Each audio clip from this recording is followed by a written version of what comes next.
After the government announced plans for its ban last year, a Rural Affairs Committee heard evidence about why it's needed and whether it would work. A Yorkshire MP, Sir Robert Goodwill, chaired that committee, and earlier today he spoke to our political correspondent Charanpreet Kaira. Charanpreet joins us now live from Westminster. Good evening, Charanpreet. What conclusions did the committee actually come to? Well, when I spoke to Sir Robert Goodwill, he told me that every single member of that committee, no matter which political party they represent, agreed that the ban needed to go ahead. The committee did raise some concerns about this difficulty with identifying XL bullies, and they actually advised the government to provide more information for people on how to classify their dogs. But when it came to the danger presented by XL bullies, Sir Robert Goodwill told me that the statistics speak for themselves.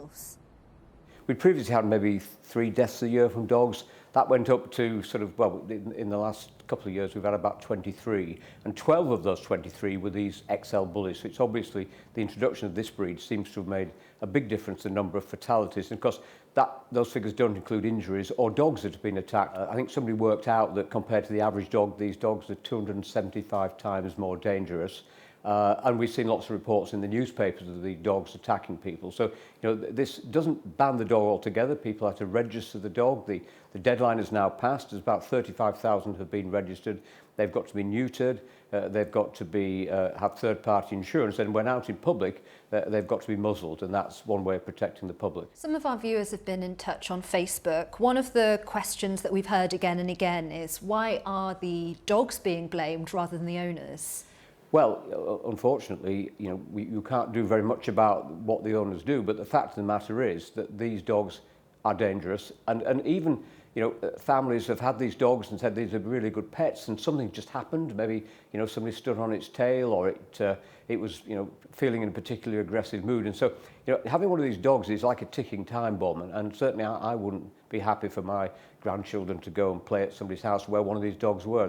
They are dangerous, and that's what the statistics say, and the government have taken action. Another question raised by our viewers is the cost of all of this. Registering an XL bully costs almost £100. Where will that money be going? Well, that's the cost of doing it. It's not designed to penalise people. It's the cost of the administration to do that so that it's self-financing. And actually, when you look at the cost of feeding one of these massive dogs, £94 is not a great deal of money in the overall scheme of things. And it will mean people can keep these dogs. The alternative would have been a complete ban on these dogs and for them all to be rounded up and euthanised. But the government, I think very sensibly, took the view that if measures are put in place to protect people, particularly the muzzling, then the threat has been minimised. That doesn't, of course, prevent these dogs attacking people in the home, and that's one of my worries. I think probably we haven't seen the last fatality caused by one of these dogs. Well, as you heard from Sir Robert Goodwill there will be some people who do have concerns that these dogs are dangerous. The advice from the Department for Rural Affairs is that anybody who's concerned about an XL bully, or any dangerous dog for that matter, should contact their local police force. Of course, it will be up to the police to enforce this ban. The RSPCA has already said that it's worried some people will choose to flout the ban. So the key question is how time-consuming, costly and practical this enforcement will be.